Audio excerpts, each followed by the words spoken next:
It's podcast time. Oh, it's podcast time. Yeah, we having a podcast. What's going on with you? It's your man, Louie T. Late night Louie. Friday night. Hope your entire week was outstanding. Outstanding. Sorry about the delays. There were multiple today. Y'all know how it goes sometimes, man, especially on Fridays. This first week has been an ass kicker, but we made it to the finish line. Or as a wise man has said to me numerous times, collectively, I drug my ass across the finish line. And I'm here. And so did you. Congratulations. We made it. So, got a number of topics to discuss tonight. Looks like Mike Evans isn't getting a deal. I don't think Brian Burns is going to be playing in week 1. We just saw Chris Jones sit out, and his agent says he's prepared to sit out the first 8 weeks of the season. Shit could get really interesting in Kansas City. We'll talk about all of those things. Joe Burrow just reset the quarterback market. We'll talk about that. And a host of other topics, including my money picks of the week. You know what it is. You know the vibes. It's the LouieTeeNetwork podcast, and it starts now.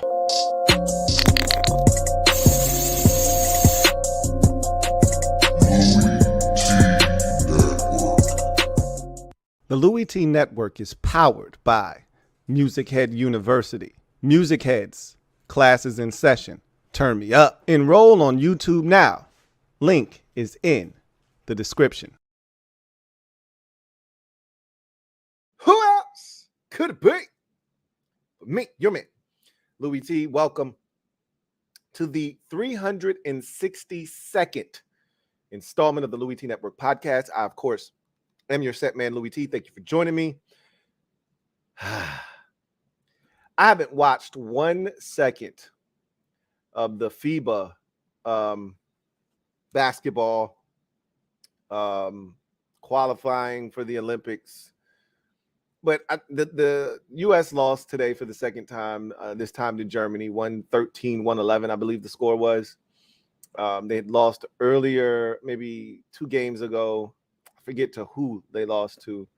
But after the loss today to Germany, and,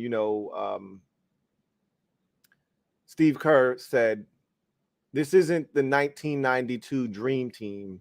The rest of the world has caught up to the NBA.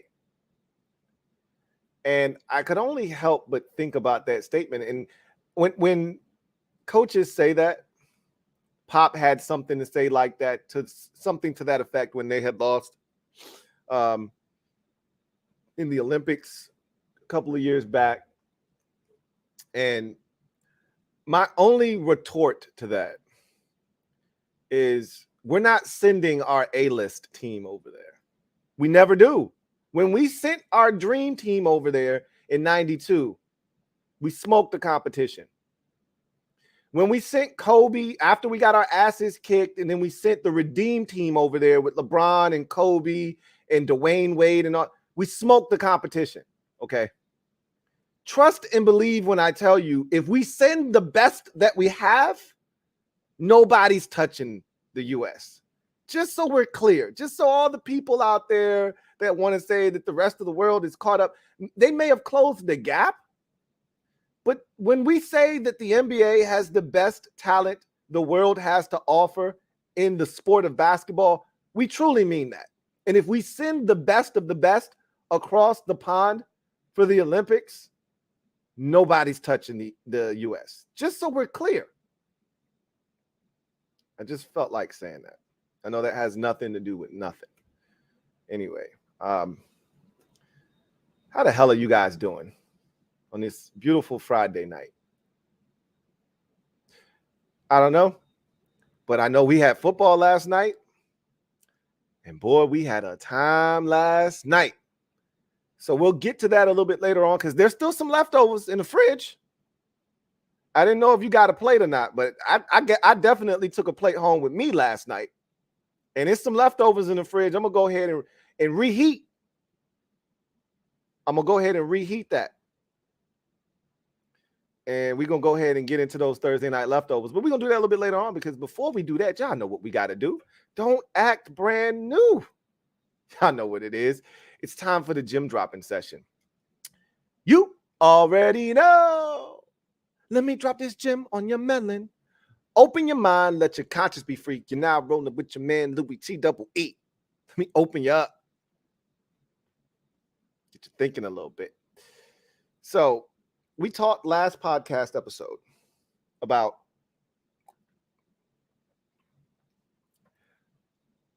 some deals that we thought were looming. Joe Burrow's deal, because that was on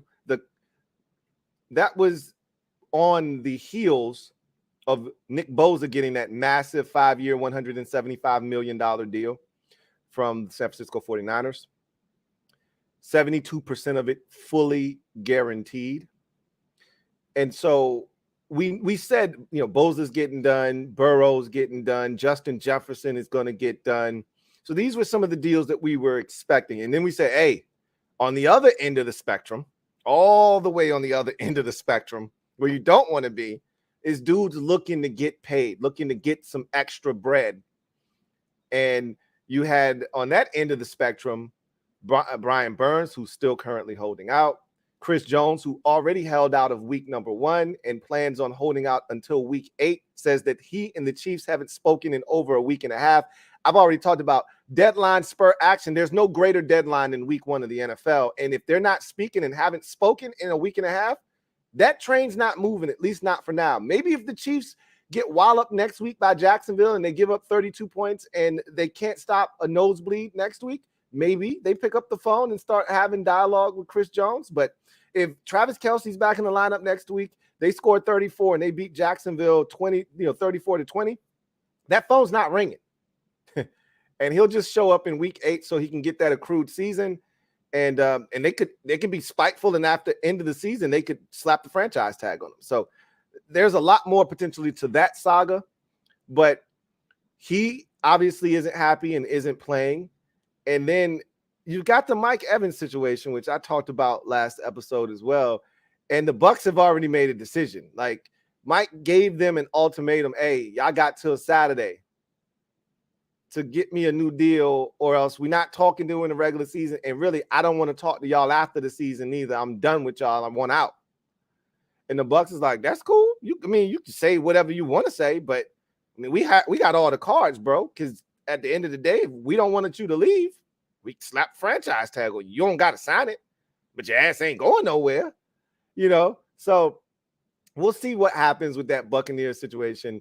One of the funny things to come out of last night was the overreaction. I don't know if this is an overreaction though, but because the Chiefs really do need a receiver, and everybody was like, "Yo, Mike Evans is a Chief." Hey, if you're not gonna resign Mike Evans, you might as well flip him and get something for him. If you're Tampa Bay, I don't think the Chiefs are interested right now. They probably need Kelce to come back and still struggle because they don't have anything at receiver for that to take place. But if that were to occur, or Kelce is on the shelf for a lot longer, or he comes back, re-aggravates the injury, and has to miss an extended period of time, that's when Mike Evans' stock climbs to an all-time high in terms of trade value, and you probably got to move him at that point if you're not going to bring him back, because you ain't winning shit if you Tampa Bay this year. I mean, I get your division isn't all that great, but you ain't winning a damn thing worth note. You ain't got Tom Brady no more. Shit's over. So you might as well start that rebuilding process. If you already determined that Mike Evans isn't a part of that process, let him help you jumpstart that process by getting draft capital for him. Anyway, Chris Jones, as I mentioned already, prepared to sit out till week 8. That could get ugly. And I told y'all this last episode. The Chiefs, like Andy Reid, they don't give a shit. They already showed us that with Tyreek Hill. They're not budging, okay? When they draw a line in the sand, they're not crossing that line, period. So I think they've already made it abundantly clear where they stand on Chris Jones. He's made it abundantly clear what he thinks his value is. I don't think they're going to meet anywhere in the middle. I think he'll sit out as long as they deem necessary. If they incur some issues and they feel like they need him and they come to the table, maybe something gets done. But as of right now, I think they've already put down their hardline stance and they're not going to move. And I don't usually call the Chiefs bluff. Chris Jones is calling their bluff right now. I don't think they bluffing. Because again, if you were bluffing, week 1 is the deadline that's going to force you to show your hand. All right, you got me. You know? How about Joe Burrow's deal, though? Let's talk about somebody getting to the bag. Enough of the guys that are trying to that aren't successful in doing so. Brian Burns obviously is holding out in Carolina right now, and we'll see how long that goes. And, you know, just one more side note on Chris Jones, because we talked about this last episode as well. The new CBA was supposed to deter players from doing this. The fact that you couldn't waive those fines that they would incur by missing actual games, that was supposed to scare players away. But it'll scare the average player away. The dude that hasn't gotten to the bag yet, he can't afford to do that. But the dude that's already made money, that's already on his second contract, looking for a third, as in the case of a Chris Jones, he can eat fines. Nick Bosa was like, yo, I was a first-round pick, number 2 overall. I can eat these fines. I'm good. I don't want to, but I can. I'll be all right. The money that I'm set to make with that new contract, it'll clean those fines up in no time. I'm willing to sit out for what I believe in. Guys are really, really putting their foot down. I sort of like it. I like the fact that these players are standing up for themselves. But Joe Burrow, boy, these quarterbacks are eating good, man. 5 years, $275 million. So much for Joe Burrow taking less to keep the core of that Bengals offense together. I should have known better. I should have known better to think that Joe B was going to take less. I should have known better to think that they were going to be able to keep Jamar Chase, Joe Burrow, and T. Higgins. Somebody had to get left outside in the cold. Damn, it's a cold, cold world. Don't let this cold, cold world get you down. Don't let this cold, cold world get you down. It's a cold, cold world for these receivers sometimes out here, man. T. Higgins, hey, man, it's been real. They already said, I don't think we're going to be able to resign you after we just paid Joe Burrow $275 million. 79% of that contract is fully guaranteed. $219 million of that. 275 is fully guaranteed. So the assumption was, and I thought this was what was going to happen, Joe was going to take slightly less. Joe took the baton. So we've seen the quarterback market be reset 4 times this offseason. So Jalen Hurts was the first quarterback to eclipse $50 million per annual salary at 51. Then Lamar said, okay, that was what I was waiting on. He comes in, jumps into the pool, and he goes at 52 per year, right? So then Justin Herbert says, all right, I'll take the baton. You already did what you needed to do. Pass that thing to me. I'll take off and run with it. He signs for 52.5 per year. All right, so he sets the new market. And so I thought Joe was just going to go to 53. He was going to be a gentleman and go to 53. Joe was like, oh, so you thought that's what you thought. You thought they ate with that deal, huh? I'm going to scrape the plate, bro. Let me go and push that thing to 55. Whoo. Okay. Guess you won't be back, T. Y'all have fun this year, man. Live it up. Get as far as y'all can. Go get a chip this year because it won't look the same next year. At some point in the very, very near future, we will get to 60. I don't know who's the guy that's going to push that envelope because the next wave of quarterbacks, to me, don't demand that we reset the market again. Like Tua isn't resetting the market if he stays healthy and the Dolphins win something of note this year. I don't think he's resetting the market though. Right. Trevor Lawrence, maybe. It just depends on what they do over the next year or two. But being that they went to the playoffs and won a playoff game last year, if they get back to the playoffs again and they win a playoff game again, he's probably in that conversation. And he plays like he did last year, takes another step forward. I think what was he, 25/8 last year? If that number goes to, say, 31/9 this year, yeah, you probably going to get into that neighborhood and he may be the next guy up. But I don't really see anybody really up next to exceed that 55 million AAV right now that Burrow just set. So we'll see what happens, but boy, Joey B got to the bizag. He just got the bizag. Looks like T. Higgins gonna go. Anyway, I digress. Let's get to our leftovers. Got some Thursday night leftovers, the first of the 2023 NFL season. Lions take down the defending Super Bowl champions 21-20. And for the second year in a row, the team who won the Super Bowl the year before and hosted the NFL kickoff Thursday night game has lost. We went a stretch there where Thursday nights for that Super Bowl team dropping the banner was an automatic dub.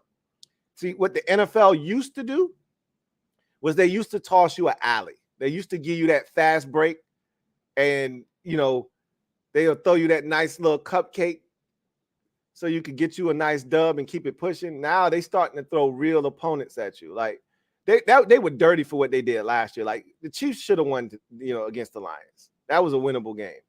But the Lions were up there, upstart team. They were hungry, and everything kind of fell into place for them to get that upset. But credit to them for going out and getting it done. But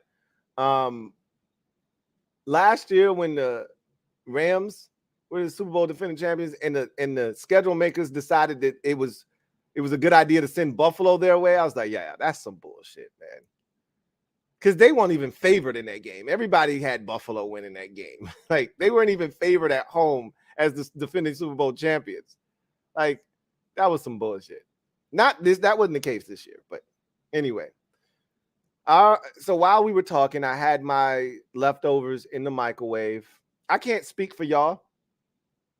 So I like to punish my food. What does that mean? I don't like my food extremely hot. So like my mom has a cooling factory in her stomach. So my mom will heat her food up to hell. Like she'll put the shit just came off the stove and she'll put it in the microwave and heat that bitch up to 5 minutes and then eat the shit. Like, what are you trying to do? I don't understand that. I like my shit warm. Like, I don't want my food cold, but I don't want it super hot because I'm trying to punish this shit. I can't punish it if when I put it in my mouth, I feel like it's a damn raging inferno in my mouth. Pause for some of y'all out there. So I just took the food out of the microwave. I had it on a minute. It's still some cold spots in here. I can deal with that. But my wife made me this delicious vegetable medley with some quinoa and a little bit of Beyond Meat sausage chopped up, sauteed in there. Mwah. So I'm going to go ahead and bust this down as we go through these Thursday night leftovers. What you say? I think we should go ahead and do that. So let's get the first bite out of the way. First bite's always the best bite. Yeah. Lions 1-0 for the first time since 2017. Thing about that quinoa, and this is red quinoa, is it gets stuck in your teeth. That really gets on my nerves. This is the first time the Lions have won in week 1 under third-year head coach Dan Campbell. In his first year, the Lions started I hate when people say 0, 10, and 1 before they won their first game. Last year, the Lions started 1 and 6 before they got hot and finished the season at 9 and 8. So getting off the schneid early has been something that has eluded these Lions. They went in with the intent to win that football game. They expected to win. Let me see if I can pull up the Dan Campbell quote, which I absolutely loved. See if I can't track this thing down. And see. Let's just go to football. Pretty sure it's right in there somewhere. Dan Campbell said after the win last night, let me see if I can find the question. Here it is. They asked Dan Campbell, what did he learn about his team in the victory over the Chiefs? And he said, quote, I didn't learn anything. I got verification of what I already knew, closed quote. Yeah, that's some G shit right there. Like, we expected to do this. And I can't call his bluff. The man faked a punt from his own 17-yard line. I can't call his bluff. He thought they were going in there to win. When you go for it at your own 17 on 4th and 3, enough said, bro. Enough said. Because what that means is he was willing to risk it all in the first quarter. He didn't give a damn. He had that kind of confidence in his team. I'm ready to risk it all. We don't pick this up. You know Mahomes is putting this bitch in the end zone. So you down 7-0 if you don't get this.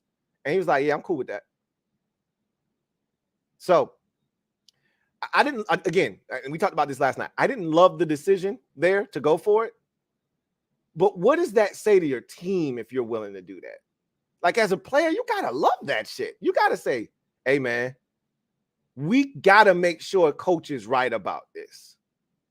Not only did they pick up the first down, they then proceeded to go 77 yards or 79 yards, because I think it was a 4-yard gain, barely got the first down, and then went 79 yards into the end zone for the first score of not only the game, but the season in the NFL to take a 7-0 lead. So if that's not validating your coach right there, I don't know what is. If that's not having your coach's back, I don't know what is. Next leftover. Let me wash down some of that quinoa.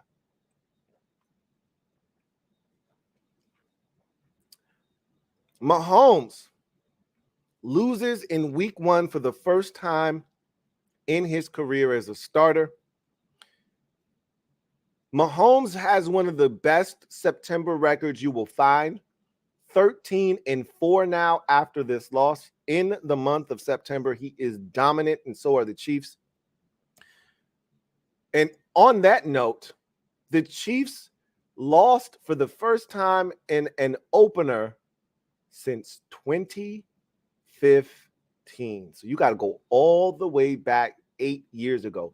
Who was the starting quarterback for the Kansas City Chiefs in 2015? Because I don't think it was Alex Smith either. It could have been Alex Smith. Let's check and see. Well, you know what? I think Alex Smith got to Kansas City when Andy Reid did. Andy Reid got to Kansas City in 2013. So my assumption is the starting quarterback was Alex Smith. So I'm just going to go with that. I don't think I need to look that up. I feel pretty confident about that. So what I'm essentially conveying to you is the Chiefs are in uncharted territory with the combination of Andy Reid and Patrick Mahomes. They've never been here before. They've never tasted defeat in week 1 as a pair. So they don't really know what being 0-1 feels like. We'll see how they respond, because in past years, they were more talented than most of the teams that they played. That is not the case right now.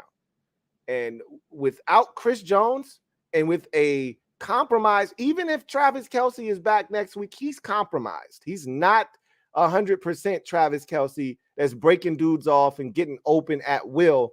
He's probably going to be at 75, 80%, which is still better than 100% of Noah Gray. No disrespect. No offense, Noah Gray. None taken, I hope. Next leftover. Jared Goff is now 2-0 versus Patrick Mahomes in his career. No other quarterback in the NFL can make the claim that they're undefeated against Patrick Mahomes with at a bare minimum of 2 starts against him. You like how I did that to make it fit the Jared Goff narrative? I told you can make numbers say whatever the hell you want them to say, right? Because there are quarterbacks that have only faced Mahomes once and beat him, right? There aren't many quarterbacks that have done it twice, though. Just one. Now, if we're talking regular season, the king is Joe Burrow. Mahomes still hasn't beaten Joe Burrow in a regular season game yet. And up until the AFC Championship game last year, Joe Burrow was a sparkling 3-0 against Patrick Mahomes. Beat him twice in the regular season already, and has beaten him in the AFC Championship game 2 years ago. So last year, he finally suffered his first defeat at the hands of Patrick Mahomes and the Kansas City Chiefs, making him 3-1 against Mahomes, by far and away the most successful quarterback against Mahomes. But Jared Goff is 2-0. Nobody else has an O in that right-hand column but Jared Goff against Patrick Mahomes. You say what you want about Jared Goff. Right place, right time. He's been getting it done against Patrick Mahomes and the Kansas City Chiefs. And you know what? At some point, and I hope he has a successful year this year, because I don't know if there's a quarterback that gets a more raw deal in the league, maybe not, other than Kirk Cousins, than Jared Goff, because it's not the most flashy. He's not a dynamic quarterback. He's not an athlete. He doesn't throw the deep ball very often, but what he does do is he manages the game well. He makes smart decisions. He gets you into the right plays, out of bad ones. He's the ultimate game manager. And if you put the right team around him, he's shown this already, he can take you to a Super Bowl. May not win it, because when he got there, they only scored 3 points, but he can take you to a Super Bowl. So maybe there's more respect in my bag for Jared Goff. We'll see. I still got it in my bag. I reached in, I grabbed out some respect. I looked at it. I looked at Jared Goff. I looked down at the respect. I looked back up at Jared Goff. I was like, nah, not yet. And I put it back in my bag.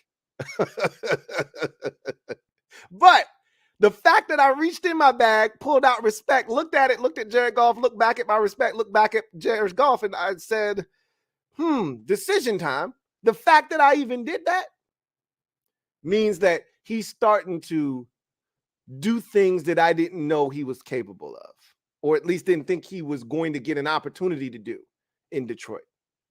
But the respect is back in my bag. But he won the game last night. So there's that. Next leftover. The best bites are the ones where you get a piece of the sausage, pause, with some peppers. And we got roasted tomatoes. To die for.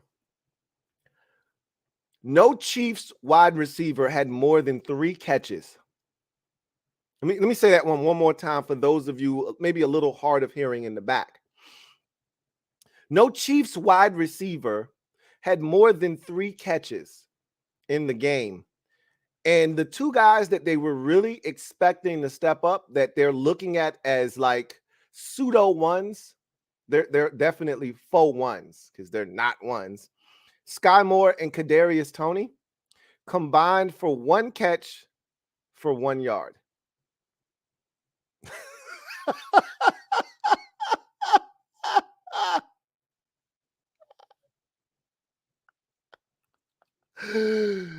Let me say that one more time. No Chiefs wide receiver had more than 3 catches in the game on Thursday night. And the 2 guys that they were really counting on to step up, specifically in the absence of Juju Smith-Schuster, but with no Travis Kelce, they were really going to be leaning on these guys, was Sky Moore and Kadarius Toney. And the 2 of them combined for 1 catch for a yard. Ouch. Yikes. Zoinks, Scoob.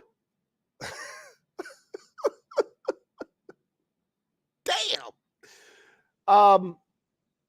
Yeah, that's a problem. And again, if we're going to talk about the Chiefs, and what they've always done a really solid job of is surrounding Mahomes with talent. And even if it's not top-notch talent, it was enough to get by. Like, people try to dismiss the impact that Juju Smith-Schuster had last year, but he was a guy that you knew you could throw the football to on 3rd and 6, and he would catch the football. Not like Kadarius Toney, who you threw the football to on 3rd and 6, and it ended up being a pick 6 because it went right through his hands.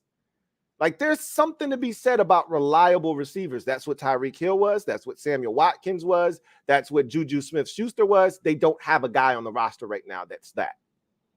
And Marquez Valdez-Scantling made some, good plays last night, and he can do that from time to time, but he can also drop the football, and we've seen him do that throughout his career as well. They don't have a bona fide number 1. Even Juju Smith-Schuster, who's a low-end 1, probably more of a 2, but still, he's like Allen Robinson, at one point. That's disrespectful to Allen Robinson. Like an Alshon Jeffrey at one point, he's a low-end 1. They don't even have a guy that's a consistent 2 right now. Probably MVS. That's disrespectful to MVS. I think he's a number 2. But you're asking MVS to essentially be a 1 with this group of characters that you're putting on the field. And that's just not who he is. They got to do something. I mean, I know Kelsey's going to come back and he's going to be your de facto number 1, but even Kelsey needs some help. If after watching what I watched on Thursday night, if I'm Jacksonville next week, I'm bracketing Travis Kelce everywhere on the football field. He's going to have 2 guys covering him at all times. 1 guy on the outside, 1 guy on the inside. If he wants to break outside and turn around, then I'm going to have a guy waiting on his ass. So I'm going to make one of these receivers beat me. I don't know if they can. And if they can, they're going to have to prove it to me. Hey, Pat, you the MVP, right? Time to earn that keep, bro. I looked at Pat last night. I said, hey, man, I know it's rough out there. Keep on pushing heat, bro. Good luck. Gonna need it. Next, leftover. Getting down to the couple last bites.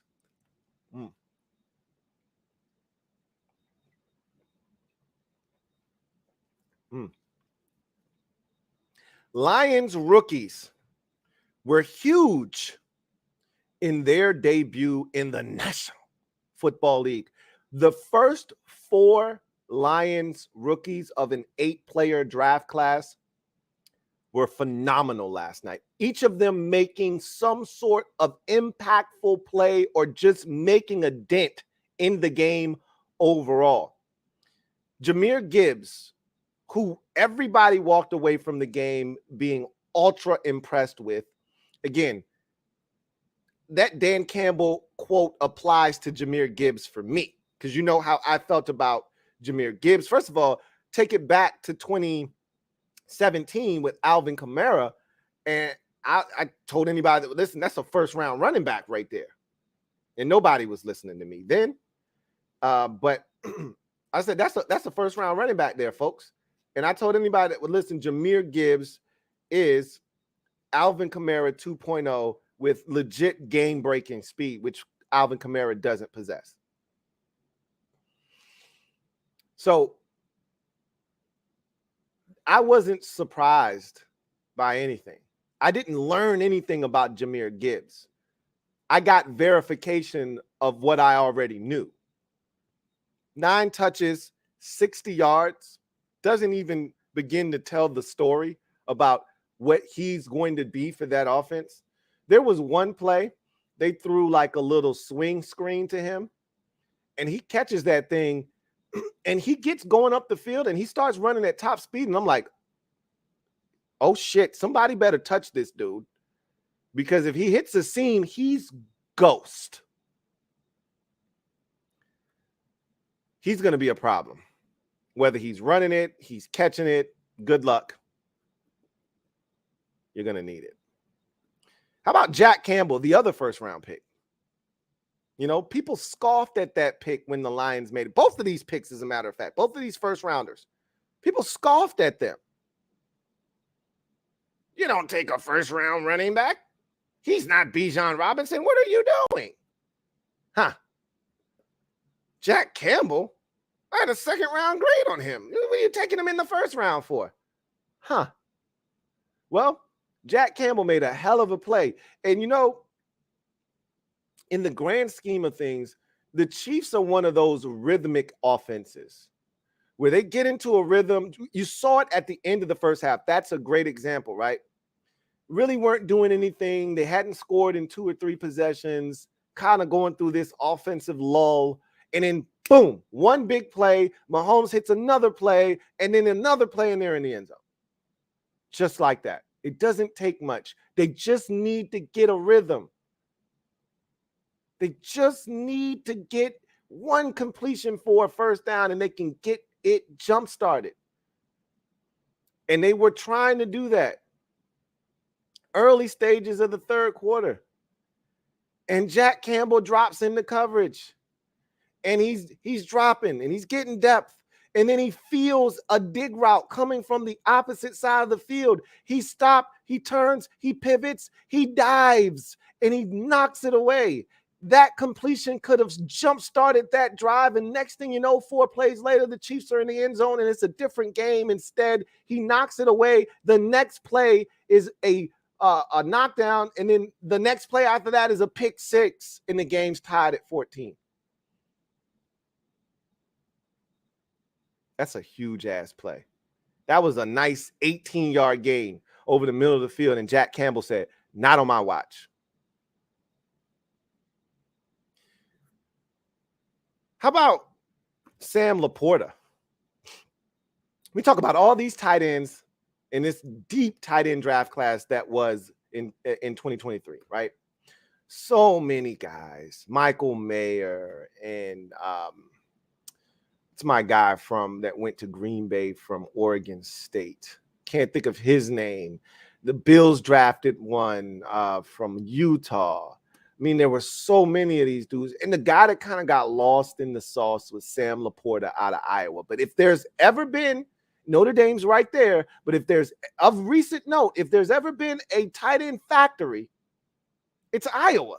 And you know, if nothing else, Iowa tight ends are going to come equipped with the ability to block. Right out of the packaging, you take an Iowa tight end out of the box, blocking is assembled within the actual box. Assembly isn't necessary. You take it out of the box, it's already put together and he already blocks. You know he's an athlete as well. The question is he going to catch it as well as you want him to right out of the gate? And Sam Laporta checks every single one of those boxes. He caught it well last night, 5 catches for 39 yards. There was a touchdown run late in the game, the game-winning score. Watch him come around and pull, and stonewall a guy that I love at the linebacker position, Nick Bolton, and leads the way for David Montgomery to get into the end zone. Sam Laporta was huge last night. Huge.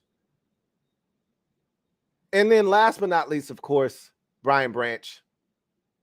Pick six, changed the entire complexion of the game. Look, you could sit here and try to demean the pick six because he really didn't do much, but I still tell you that it was a tough play to make. He's running in one direction, the ball's going in the opposite direction. He stops, sticks a paw out there, and he makes a play. I've seen a lot of guys drop that pass, drop down on the two knees, put their head on the ground, put their hands on their head, and stay there for about 15 seconds knowing they just missed an opportunity. And I've seen more of that happen than what happened last night, which was stick one paw out there, deaden the impact of the football, corral it, bring it in, and take it the distance for a resonance call.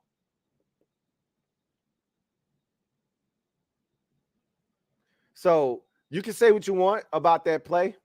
That's big boy football. That's a big time play by Brian Branch.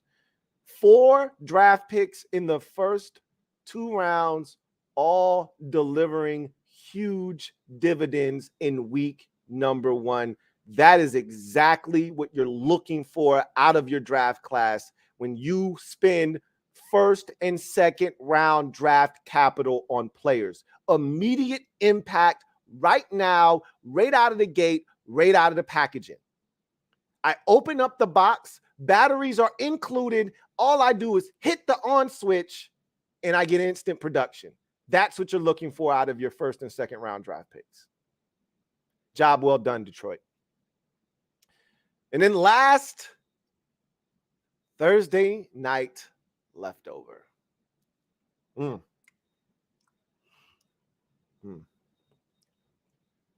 I lied. The last bite is always the best.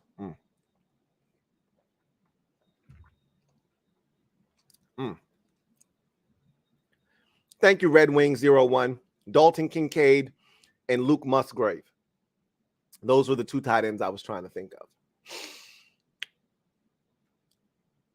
Andy Reid's 4th and 25 decision was ridiculous. I don't watch the talking heads on television. I don't watch First Take, Undisputed, any of those shows. So I don't know what was talked about today. I don't know if people talked enough about the 4th and 25 decision because that shit was utter ridiculousness. I was waiting for, some kind, okay. Andy, you made a funny, Andy. You made a funny. That was cute.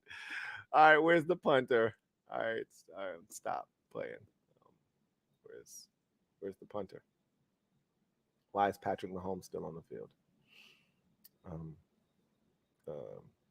You don't want to waste the time out here. You don't want to take a delayed game. You're already back. Why are they? Are you really going to snap the ball right now? Are we doing this? That was on 4th and 20. By the time he sent the offense back out on 4th and 25, we already had realized he lost his damn mind. So, in saying that, the last time a 4th down of that magnitude was completed for a first down, you got to go all the way back to 2001. Rob Johnson of the Buffalo Bills completed a 40-yard pass to wide receiver Peerless Price on 4th and 34. Generally speaking, you don't convert 4th and 25s in the NFL. Now, Sky Moore got his hand on the football. That would have been a baller play, right? They don't have a baller at receiver right now. Sorry, not sorry. What the hell was Andy Reid thinking, though? I wonder if I'm pretty sure. I know it's Kansas City and, the Southwest Missouri Times isn't the biggest paper in the world. I don't know what the big paper is out there. One of the big publications in Missouri, but they're not the toughest media in the world, right? I get it. Because if he'd have done that shit in New York or Chicago or, Boston, New York, if I haven't already said it, he would have been filleted. What? If he'd have tried that shit in Philly, they would have ate his ass alive. What are you doing? Bro, you had 4 timeouts at your disposal. Not 3, 4. Down 1 with the best quarterback on the planet. And you think the best usage of the best quarterback on the planet is to go for it on 4th and 25 without your best tight end, best player on offense for that matter, not named Patrick Mahomes, and no receivers to speak of? You think that's the right thing to do? When all you need is a field goal to win the game? Where's the psychological sense in that? I just don't understand. And as I sit here now, trying to pick that last piece of quinoa out of my teeth, who, raise your hand by a show of hands, who all first time you saw the word quinoa thought it was quinoa? Raise your hand. Guilty. Guilty as charged. I don't understand what Andy Reid was doing. I still don't. And I would love to hear an explanation. I think I want to hear it, but then I think he's going to try to sell me a bill of goods, and it's just going to make me even more upset that he thought it was a good idea. Because there's really no rationalization for that shit, to be honest. Anyway, I digress. Let's get to, that's your Thursday night leftovers. And they were absolutely delicious. I miss those, man. Nothing like a good set of leftovers that have been marinating, and all of the spices and all of the different ingredients have had a chance to meld together. That was great.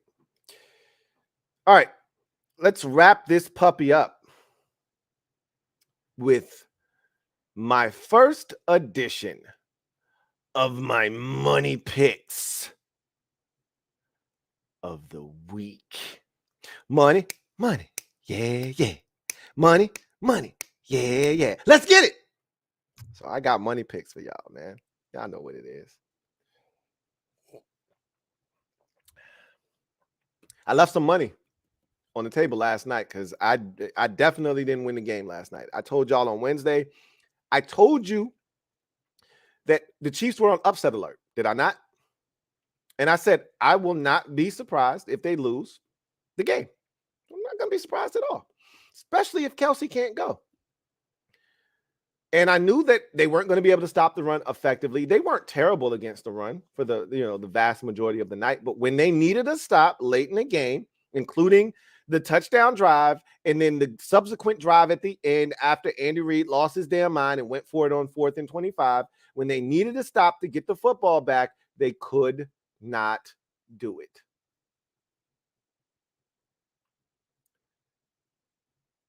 But I said, I need Detroit to prove it to me. Until somebody knocks the Kings off of their throne, I'm sticking with them.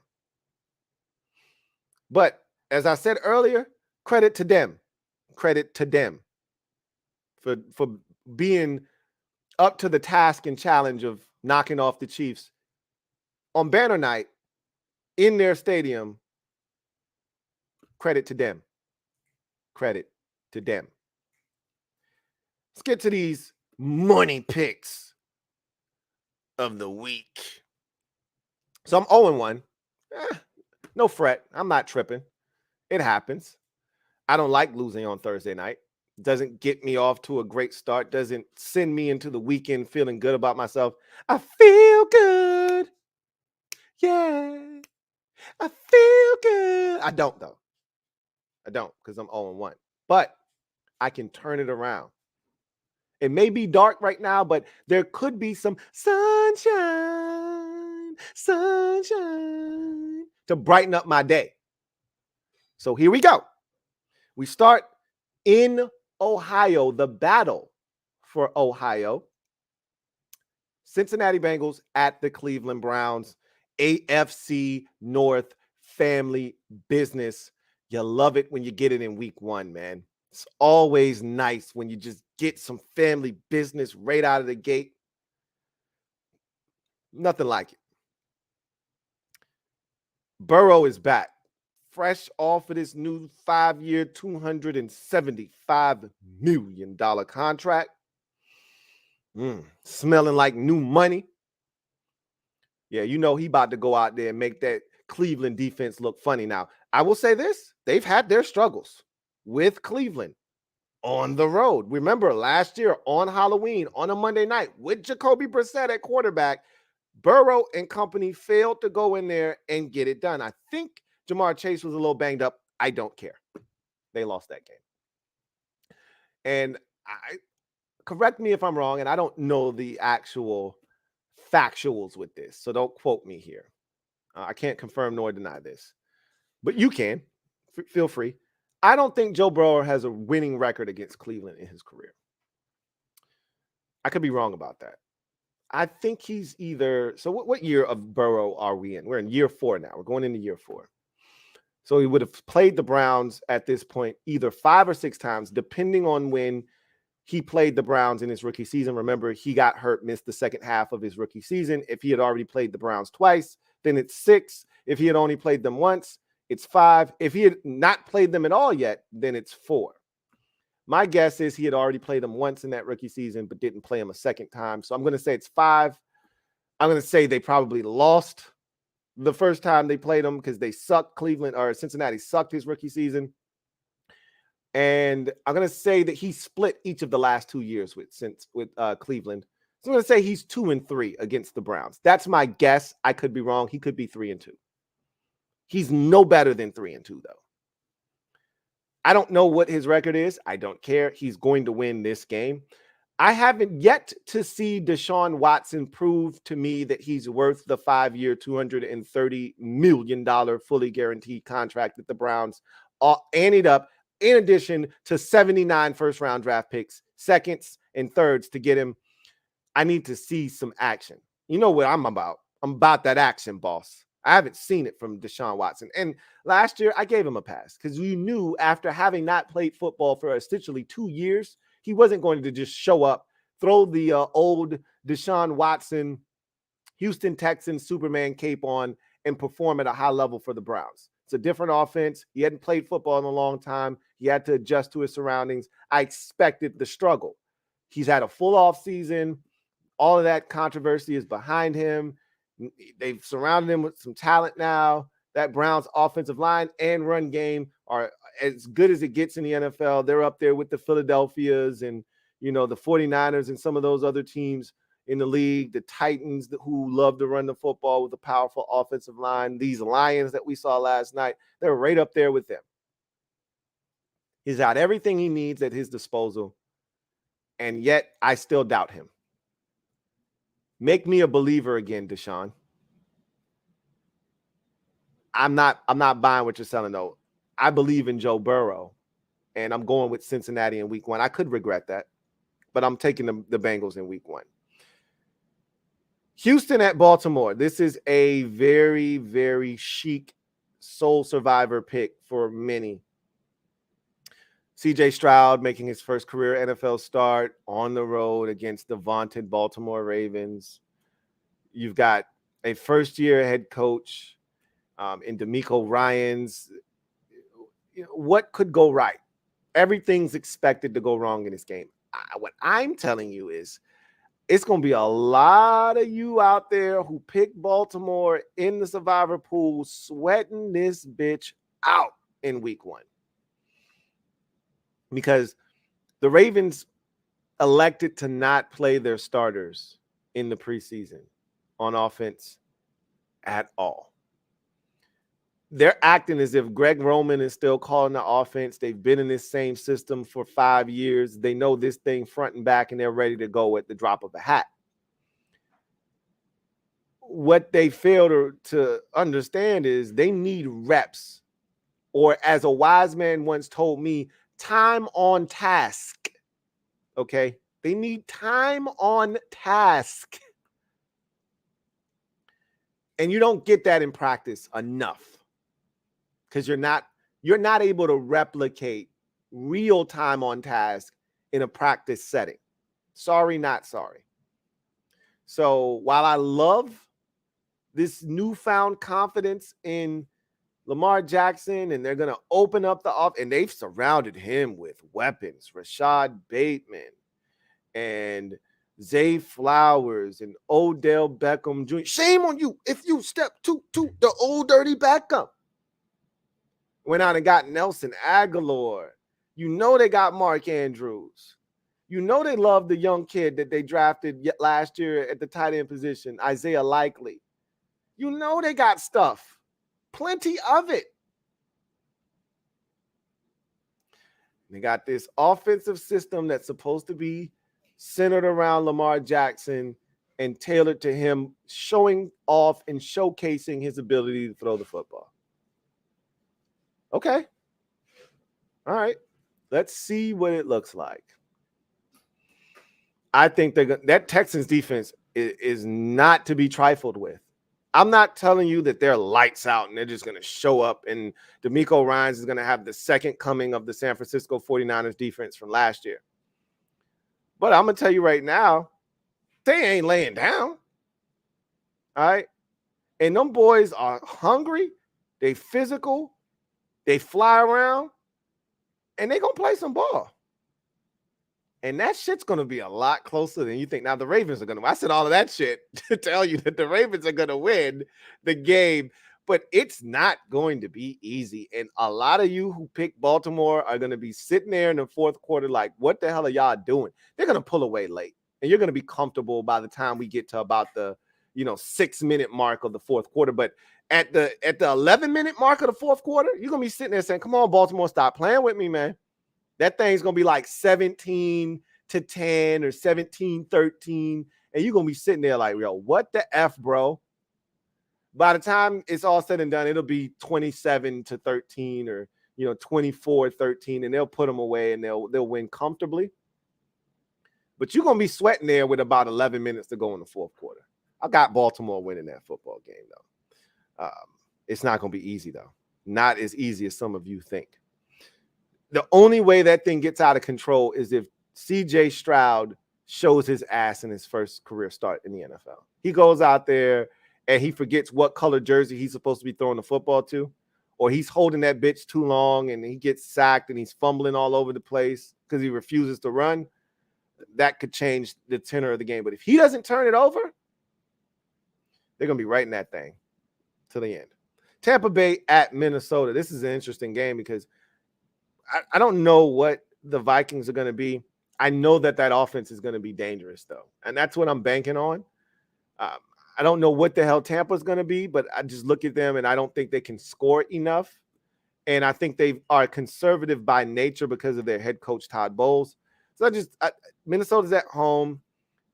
It makes sense. I'm just going to go with the Vikings, but I really don't know what the hell the Vikings are going to be. They let a lot of their veterans go, and they're still trying to figure some things out on the defensive side of the football. We'll see what happens.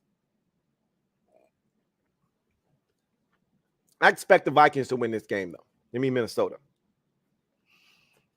Carolina at Atlanta. NFC South family business. If these two teams say they ain't did it, then they ain't did it. But if they did, well, that's family business. And these two do some good family business together. Last year, we had that epic overtime game with DJ Moore. Remember catching that crazy pass from Walker at quarterback and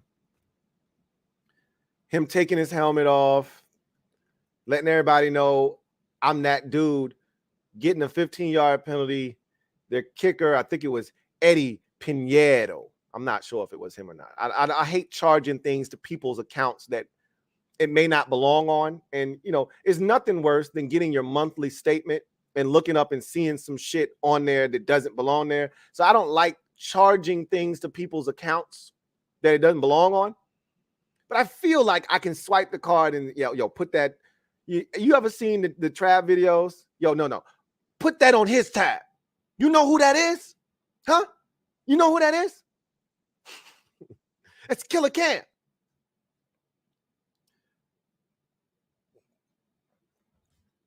I don't want to put that on Eddie Piñeiro's tab if it ain't his, but I think it's his. And he missed the extra point. Game goes to overtime, misses a chip shot field goal, and Atlanta ultimately wins the game. They do some good stuff. Atlanta is intriguing to me. They're intriguing to me. Because they drafted Bijan Robinson. They got Kyle Pitts. That's 2 elite talent guys. They got the receiver from USC, Drake London, another really solid piece to the puzzle. And then there's Desmond Ridder. They got an offensive line that I think is fully capable of opening up holes and being dangerous. They're one of the leading rush teams in the NFL last year. It really hinges upon Desmond Ridder and his ability to manage. And I think he has some Jared Goff, Ryan Tannehill. I've always said he's Ryan Tannehill to me. But I think he's got, Jared Goff, Ryan Tannehill, Alex Smith type capabilities. Like a dude that could be in the league for 15 years as a game manager. And if you surround him with enough talent, take you to the playoffs every single year. There's only so far you can go with that kind of a quarterback, but he'll get you there. And if the ball bounces your way enough times, you'll find yourself in a championship game like the Titans did back in 2019? Find yourself in the AFC Championship game. Carolina has a long way to go. I like Bryce Young. I think he's going to be excellent for them.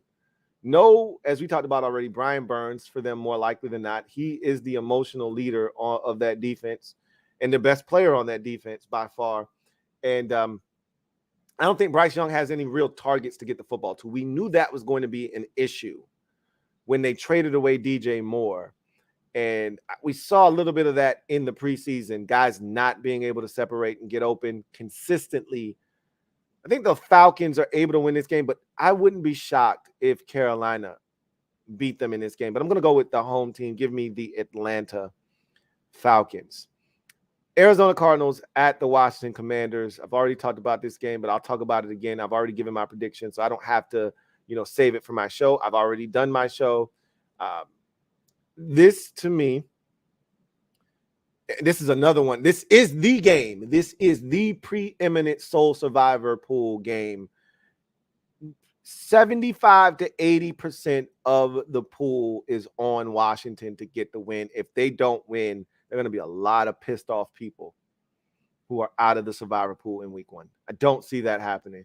The Cardinals are the worst team in the NFL right now. And that's not up for debate. The Cardinals are walking into an absolute, I don't even know what to call it, because I don't want to say, the wolves' den. We're not a wolf. They're not walking into the lion's den. We're not the Detroit Lions. They're not walking into any kind of a nest. We're not a bird. Whatever they're walking into, it's a trap. That's what I do know. Okay. And I guess because we're Commanders, they're going to be ambushed at 1:05 p.m. on Sunday afternoon. Okay. They're walking into an ambush. And they don't even know it. They don't even know it.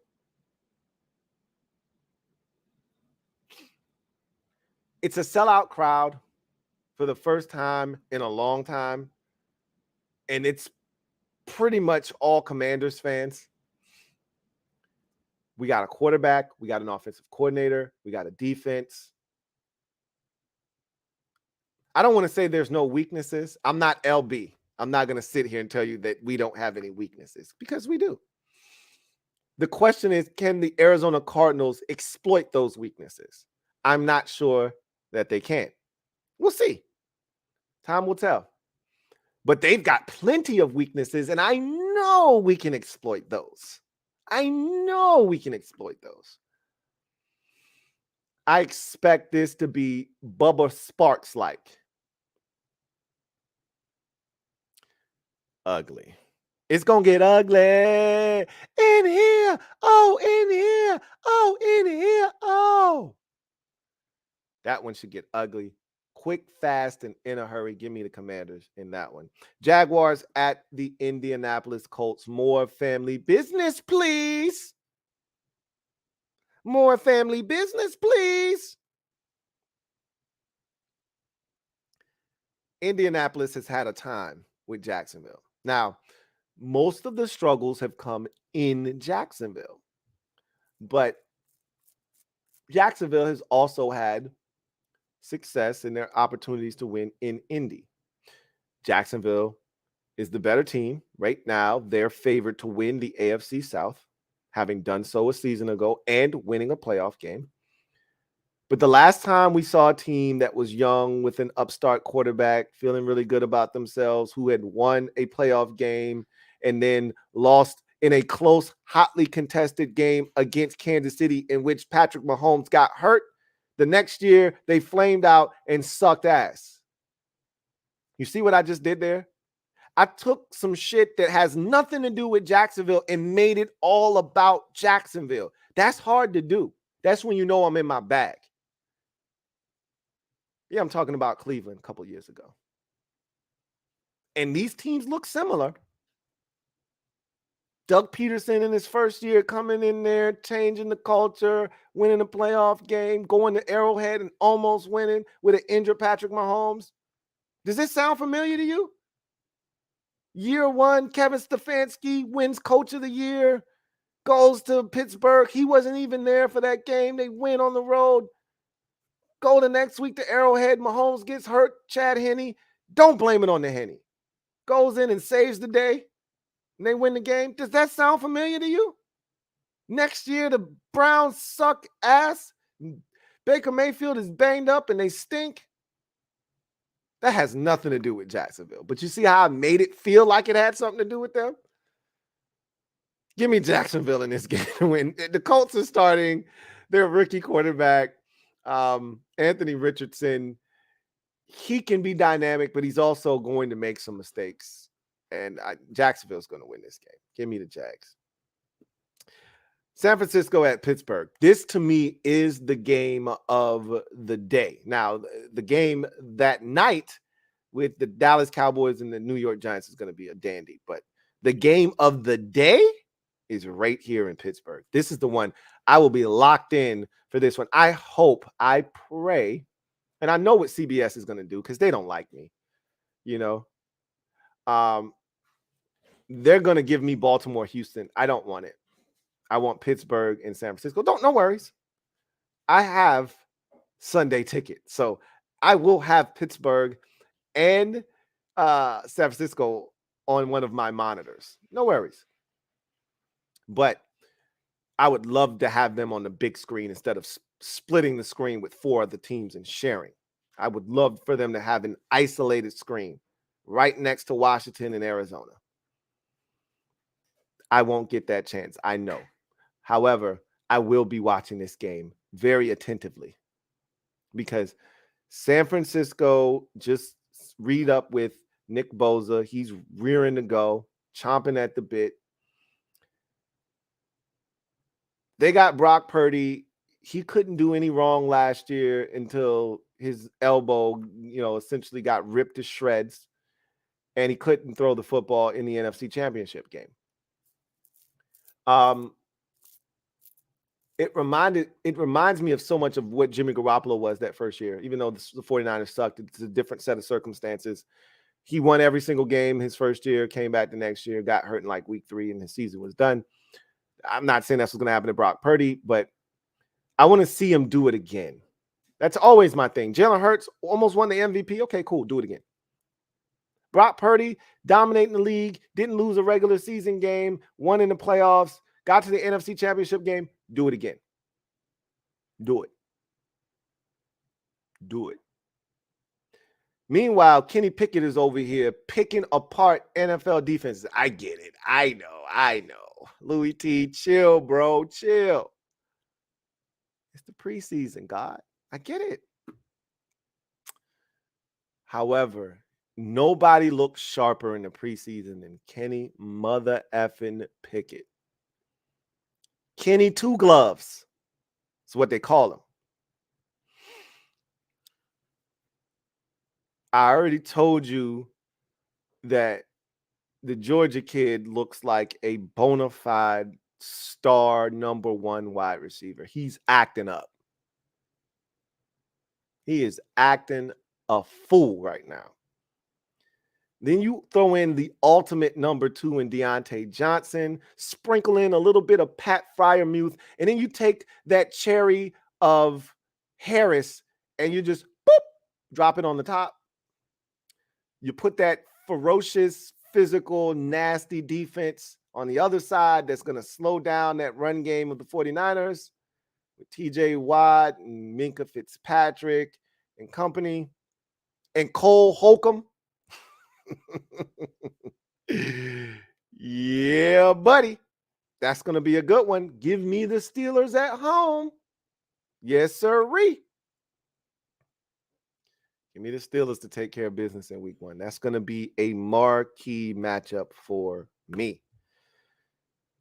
Tennessee at New Orleans. I've said it last year. I'm going to say it again. I think the Titans are going to stink. They got DeAndre Hopkins. I'm intrigued. I want to see what that looks like when Ryan Tannehill's out there on the field. We didn't get to see that all preseason long. They let the young boys play, which was the right thing to do. But the Saints are the team to beat in the NFC South. They got Derek Carr. It's given them new life. They've got weapons out there. They've got some talent. Kamara's going to miss the first whatever games of the season, so they're going to have to make do without him. I think they'll be fine. Give me the New Orleans Saints at home in Carr's home opener as a Saint to get it done. Vegas at Denver. AFC West family business. You know how the family do it. You damn right you do. And I think the Raiders are going to stink. And I've already said Devontae Adams is going to want out by the trade deadline. So the question then becomes, how do we get to the point where he wants out? They got to suck. And if you're going to suck, it needs to start early. Everybody got excited because the Raiders had a great preseason. And Aiden O'Connell was throwing the peel around and having some fun. It was all everything. I feel like I'm going to be saying this about the Raiders. Everything was all good just a week ago. Damn. Well, you know what is interesting? We don't know what the hell the Broncos are going to be. Sean Payton been talking shit all offseason. Talk your shit. You just better back it up. Got Russell Wilson out there in some of the best shape of his career. I think, and we know that Denver Broncos defense is legit. I'm intrigued enough to go with the Broncos in week 1. We'll see what happens. I'm still not sold on Denver, but I like them more than I do the Raiders. Give me the Denver Broncos in that game. Eagles at the Patriots. It's Tom Brady retirement day in New England. They're putting him into the Ring of Fame. The crowd is going to be juiced for that. That energy is going to give them a shot early. But unless Brady's suiting up in the second half, that energy will subside. Now, obviously, they're probably going to retire his jersey at halftime. That's the guess, right? I would assume. Not at the beginning of the game, but after, when everybody's there. Whatever the case may be, last time I checked, Brady's not suiting up. They'll have a little bit of extra juice in the stadium, a lot less Eagles fans, even though it's a hop, skip, and a jump to go to the game. They'll have a lot less Eagles fans there because Patriots fans want to pay homage to the greatest to ever don a Patriots uniform. So with that said, it's going to be a raucous house, loud. Belichick is among the best in the league at scheming up how to stop a mobile quarterback. He's given Lamar Jackson fits throughout his career. Okay. He's been one of the best in the business at neutralizing mobile quarterbacks. We'll see if he can do it again here. I think this game is going to be a lot closer than people think, but I don't think the Patriots will have enough to win. Give me the Philadelphia Eagles in this game, but I do not think it's going to be a blowout. That is for certain. I do think this is going to be a close game. Los Angeles Rams at the Seattle Seahawks. NFC West family business. You know how the family do it. You're damn right we do. But I don't know how the Rams do it without Cooper Kupp. Because last time I checked, the best part of waking up's the Rams Cooper Kupp. Well, he's not available. So what are the Rams actually going to do on offense? Y'all let me know when you find out. They don't tell me you trying to pull up in that van. Because that shit don't work. That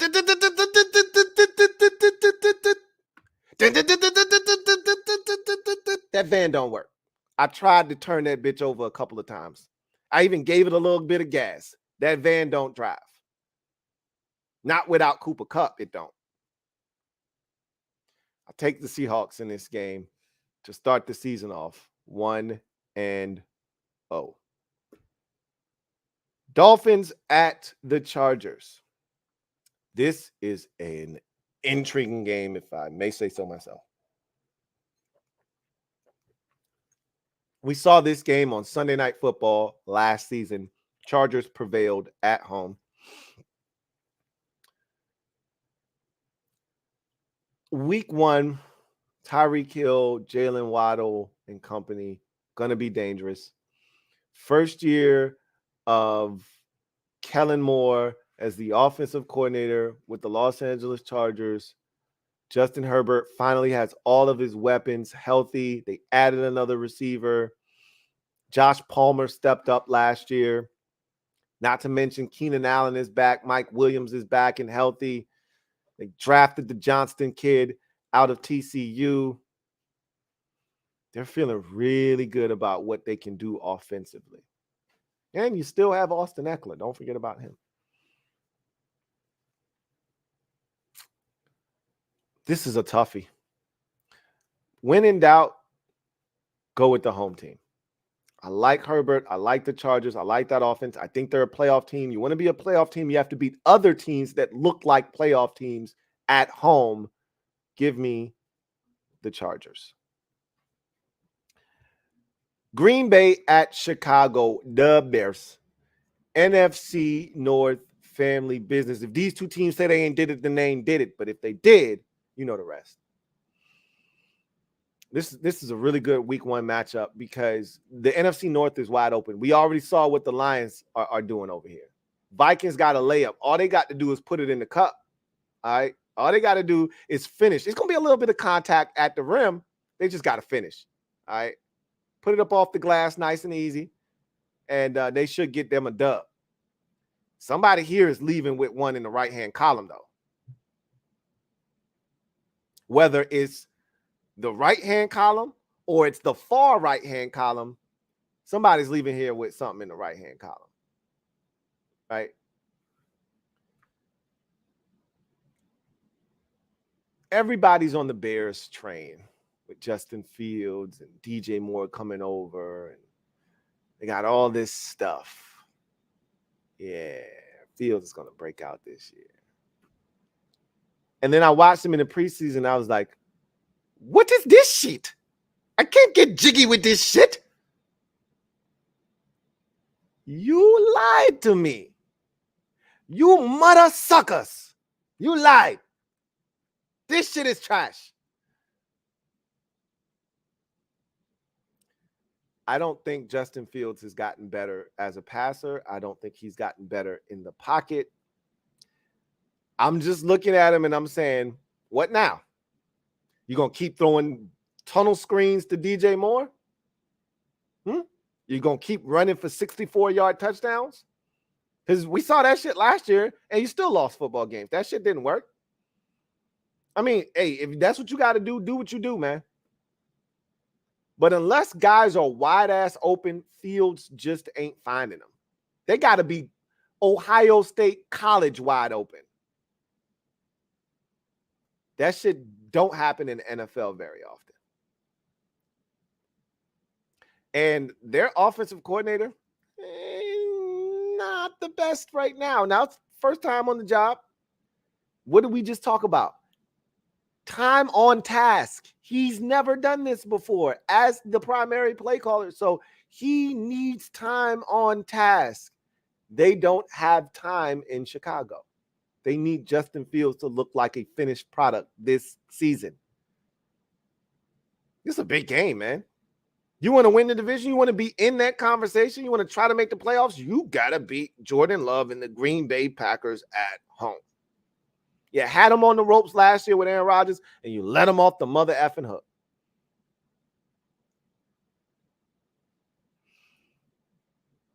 I don't like the Bears.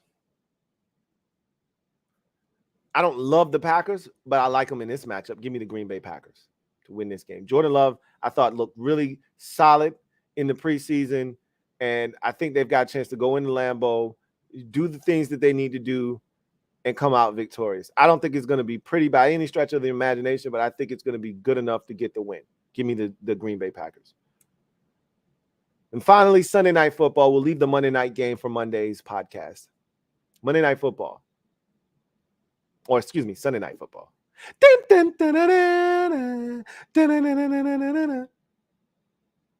How about them Cowboys? America's team. Jersey boys. The Dallas Cowboys taking on the New York Football Giants. The G-Men. NFC East family business. If these two teams say they ain't did it, then they ain't did it. But if they did, well, that's family business of the NFC East variety. The Giants, I've said this before, are the most improved team in the NFC East. What does that mean? Does that manifest itself in the form of victories? We'll see. Time will tell. But adding Paris Campbell, trading for Darren Waller, drafting what's the speedster kid out of Jalen Hyatt, right? Getting Wan'Dale Robinson back from injury. They had a pretty good group of fast, dynamic receivers that Daniel Jones can get the football to. Saquon Barkley is back. That helps. Still got questions about the offensive line. We'll see how that fares this year. Defense is led by one of the most aggressive play callers in the NFL right now, Wink Martindale, who just doesn't give a F. He doesn't give a shit. He's blitzing, bro. Whether he's got dudes on the outside that can hold up or not, he's coming. Question is, will Dak and the Cowboys exploit those blitzes, some of those opportunities? Dallas is an improved team themselves, trading for veteran cornerback Stephon Gilmore and veteran wide receiver Brandon Cooks. So they are looking to kind of push their chips to the center of the table and get after it this year. Can they finally turn that corner and make some serious noise, not just in the regular season, but into the postseason? It starts in week 1 if you're Dallas, on the road. You went to the Giants on the road week 4 last year. Hostile environment. They made it a whiteout, wore the throwback jerseys.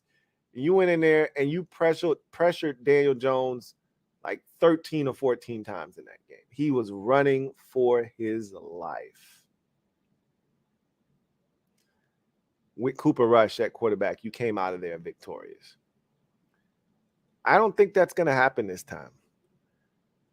You're thinking it's the same OGs. I don't think it's the same OG. I think these Giants are confident. Now, how confident and how good they're going to be, I don't know. But this feels like one of those Dallas week 1 letdowns. You remember what they did last year in week 1 against Tampa? Everybody got hyped up. Oh, my God. Remember the Thursday night game the year before when Tampa won the Super Bowl and Dallas came to town? Dak was coming off the ankle injury. It was his first game back, and it was this epic showdown down to the wire. Brady gets the ball last, takes his team down the field. They kick a walk-off field goal and hurt the Cowboys' head at the very end. But it was a hell of a game, and you're thinking, yo, they running that shit back on Sunday Night Football, bro. I'm going to be right there. And then the Cowboys showed up and scored 3 points. I'm not saying it's going to be that, but I think they got a nice, fat, nasty, stinking-ass egg ready to lay on Sunday Night Football in week 1 against these Giants. And the Giants are due for a win over the Cowboys. Long overdue. Like that book you checked out in the 9th grade, and they like, yo, you're not walking across the stage if you don't give me back my damn book. Turn that shit back in, man. You a senior now. You checked it out when you were a freshman. Get them their book back. They overdue for a win against the damn Cowboys. Give me the G-Men in this game, man. Give me the G-Men. Anyway, I digress.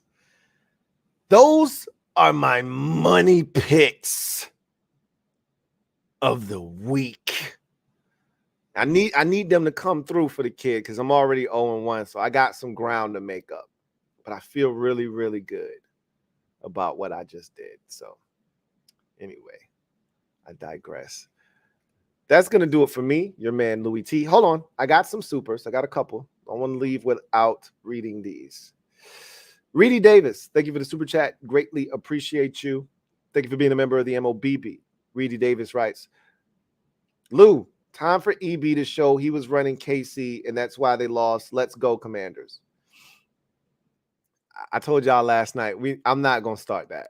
Yeah, because a lot of y'all are funny as hell. Y'all going to run with that narrative of, yeah, man, they miss EB. And I'm not saying that they don't, but that's not why they lost last night.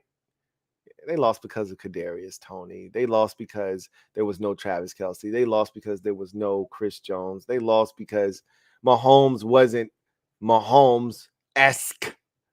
They lost for a multitude of reasons.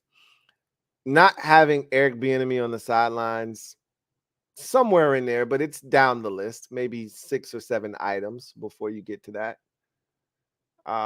They lost because Matt Nagy and I think somebody body snatched Andy Reid and replaced him with, I don't know, Scott Turner.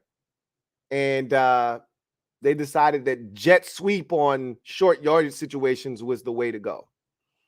They lost for a bunch of reasons. EB not being there isn't at the top of the list. But that doesn't mean we're not excited to have him, and we're not looking forward to him opening some eyes in week 1 against the Arizona Cardinals. Reedy Davis, thank you for the super chat. Greatly appreciate you. Double up. Thank you for doubling up. Who writes, Lou, think without Terry we score less. It's hard to say.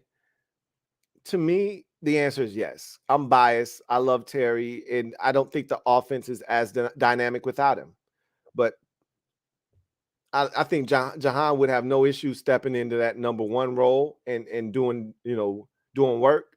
But I much rather see Terry out there, carrying on business as usual and allowing Jahan to eat up somebody's second corner. I much rather that than Jahan have to get number 1 looks. But I think he's fully capable. I do. But I think the offense does score less without Terry. But let's hope that we don't have to explore that option. He's playing this week. Let's keep it that way. All right. So anyway, I digress. That's going to do it for me, your man Louie T, here on this 362nd installment of the Louie T Network podcast. I thank you guys for joining me on this Friday night. Enjoy the rest of your evening. Colorado, Nebraska tomorrow. Some college football action. Should be fun. Deion's first game in Boulder, Colorado. That's going to be a crazy environment.